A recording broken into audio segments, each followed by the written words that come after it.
Assalamualaikum warahmatullahi wabarakatuh. Perkenalkan, nama saya Teguh Setiadi, NIM F1C119031 dari program studi kimia 2019. Di sini saya akan review jurnal, yaitu jurnal penelitian yang berkaitan dengan kesehatan.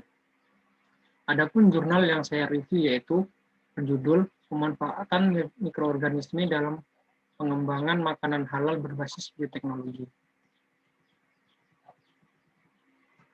Bioteknologi mengalami perkembangan pesat hingga saat ini.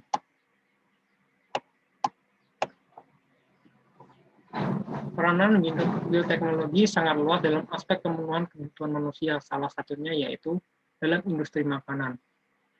Beberapa proses bioteknologi, baik konvensional maupun modern, tidak lepas dari peranan mikroorganisme.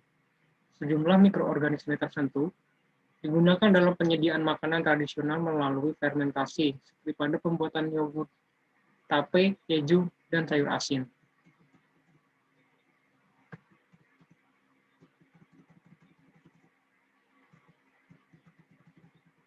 Perkembangan bioteknologi.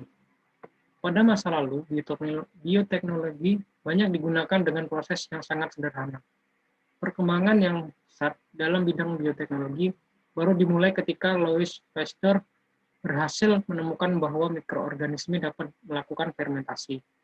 Konsep fermentasi ini kemudian banyak dimanfaatkan masyarakat untuk memproduksi berbagai macam makanan baru secara konvensional dan memanfaatkan mikroorganisme.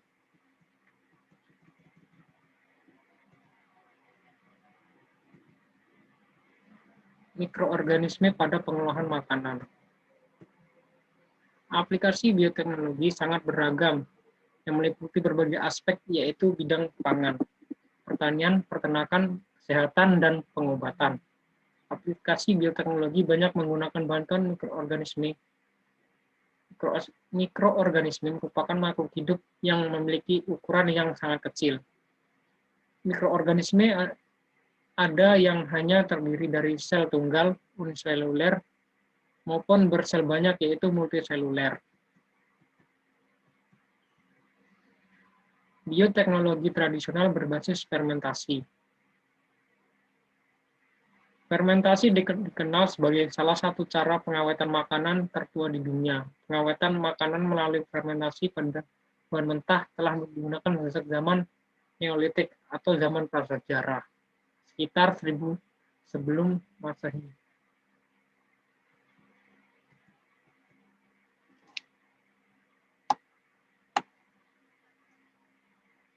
Di sini contoh mikroorganisme dalam pengolahan makanan. Dapat dilihat seperti di jurnal, tempe berbahan baku kedelai. Proses fermentasinya yaitu fermentasi oleh jamur yang menggunakan mikroorganisme Lactobacillus fermentum, Lactobacillus plantarum, dan bakteri atau mikroorganisme lainnya. Yang kedua yaitu kecap. Bahan bakunya yaitu juga kedelai. Proses fermentasinya yaitu fermentasi oleh jamur diikuti dengan fermentasi garam yang tinggi. Adapun mikroorganisme yang digunakan yaitu Tetragenesus halophilus.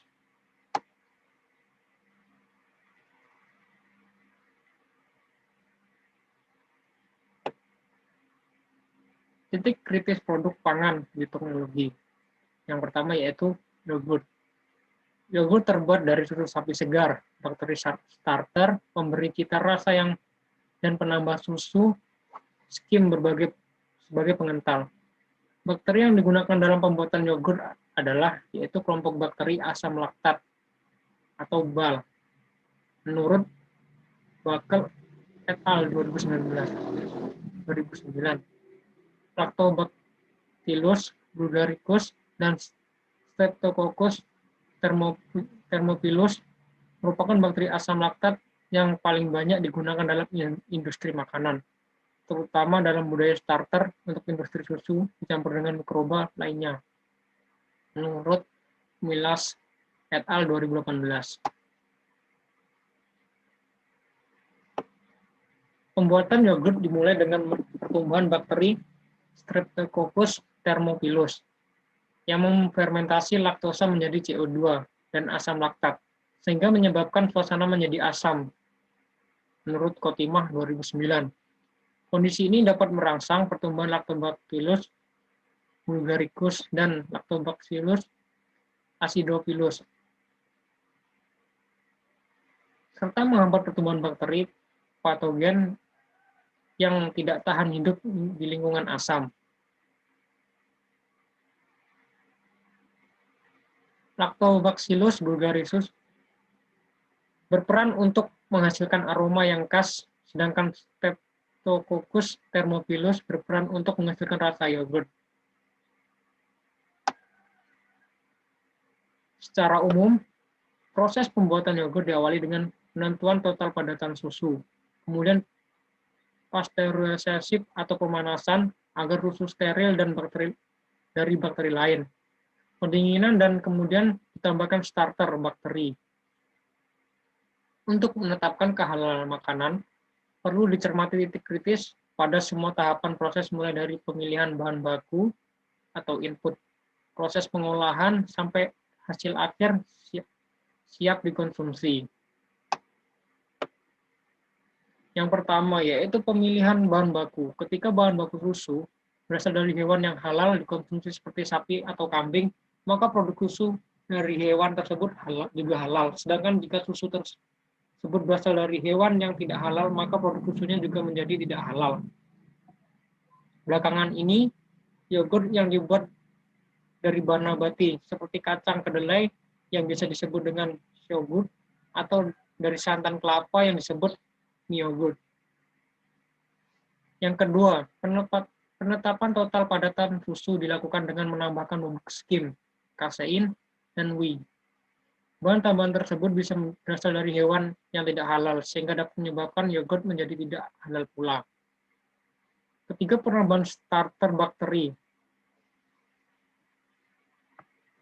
Pada dasarnya mikroba merupakan sesuatu yang halal selama tidak membahayakan dan tidak bercampur dengan barang yang najis atau haram. Ketika bakteri ditumbuhkan pada media yang suci, maka bakteri hasil perbanyakan juga suci. Apabila bakteri ditumbuhkan pada media yang najis,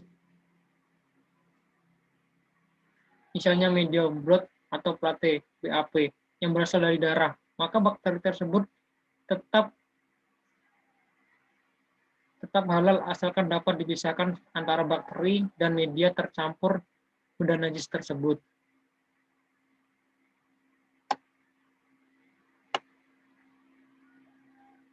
Kemudian bakteri harus disucikan. Namun ketika bakteri ditumbuhkan pada media yang tercampur pada benda haram, misalnya babi, maka hukumnya haram. Tentang penggunaan mikroba, produk mikrobal dalam produk pangan. Keempat, yaitu penambahan bahan aditif seperti bahan pengemulsi pada stabil dan pewarna. Bahan aditif bisa saja berasal dari bahan yang tidak halal. Kelima, dalam proses penggumpalan. Ketika yogurt mengendap, misalnya dari air, seringkali perlu ditambahkan zat penstabil seperti gelatin agar meningkatkan daya ikat air sehingga mencegah pemisahan yang menjadikan kualitas tampilan yogurt semakin baik. Pemilihan bahan gelatin ini perlu diwaspadai karena terdapat gelatin yang berasal dari hewan tidak halal, seperti babi. Menurut Fardiah dan Susanti 2018. Namun ketika zat stabilnya berasal dari bahan nabati seperti pektin yang berasal dari suatu ekstrak tumbuhan, maka tidak akan berubah kehalalan suatu produk. Berikutnya yaitu fermentasi pada tape. Produk tape dilakukan melalui proses fermentasi dengan bantuan beberapa jenis mikroorganisme seperti kapang dan khamir. Yes. Kapang menghasilkan enzim elektrolitik yang berfungsi memecah amilum menjadi gula yang lebih sederhana, atau disakarida dan monosakarida. Kemudian dilanjutkan oleh kamer yang berfungsi merombak sebagai gula sederhana menjadi alkohol. Proses fermentasi tape memanfaatkan respirasi anaerob.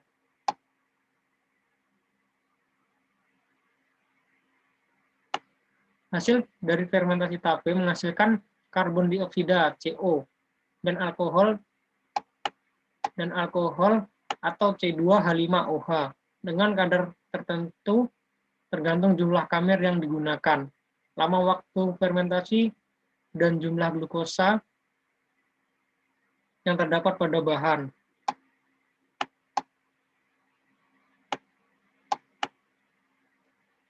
Dalam Islam, yang haram dikonsumsi adalah khamir.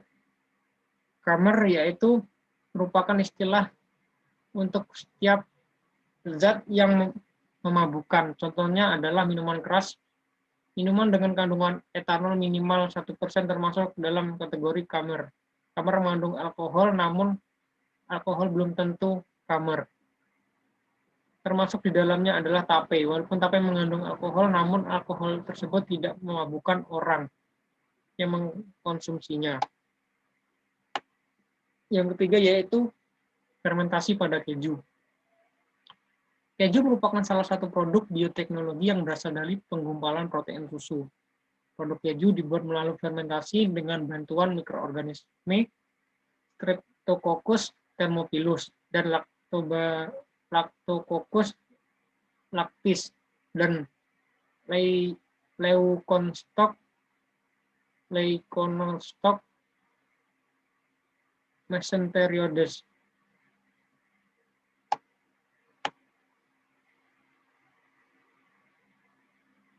Titik kritis kehalalan keju berasal dari bahan baku.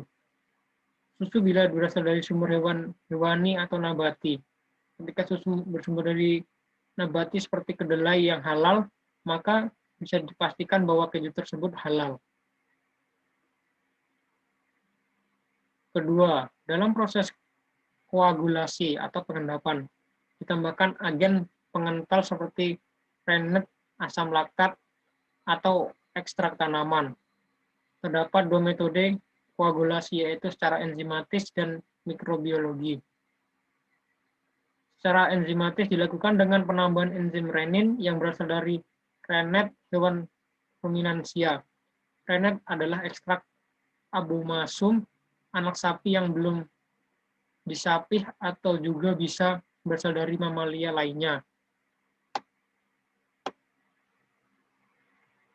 Metode yang kedua yaitu mikrobiologi. Dengan menggunakan bakteri asam laktat, penggunaan metode secara mikrobiologi ini halal, namun produk keju menjadi tidak halal apabila bakteri asam laktat yang digunakan untuk produksi keju ditumbuhkan pada media yang tercampur bahan haram.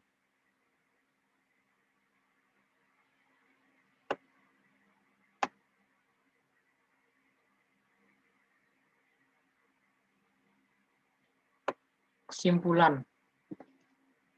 Jadi kesimpulan pada jurnal yang saya review yaitu pemanfaatan bioteknologi sudah sangat luas mencakup berbagai bidang, salah satunya dalam pemenuhan kebutuhan primer terhadap makanan. Jumlah produk yang semakin meningkat juga harus diimbangi dengan peningkatan pangan baik secara kuantitas maupun kualitas.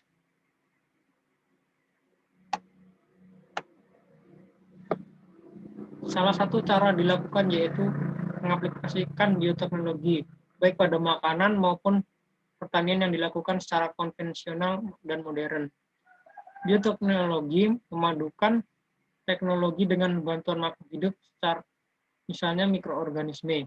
Bakteri dan jamur banyak digunakan dalam pengolahan makanan melalui proses fermentasi, seperti fermentasi asam laktat, fermentasi jamur, fermentasi alkohol, dan fermentasi kadar garam tinggi. Sedangkan bioteknologi yang menggunakan teknik rekayasa genetika memanfaatkan plasmid bakteri untuk menyisipkan gen yang diinginkan. Untuk menjamin kehalalan produk makanan khas dari bioteknologi harus memperhatikan keseluruhan proses produksi, baik bahan baku, proses pengolahan, maupun penyimpanan yang harus terbebas dari bahan yang tidak halal. Lebih ringkasnya yaitu dengan memperhatikan titik kritis kehalalan produk. Sekian dan terima kasih. Hanya itu yang saya dapat sampaikan dari review jurnal yang saya kutip. Kurang dan lebihnya saya mohon maaf. Saya akhiri. Wassalamualaikum warahmatullahi wabarakatuh.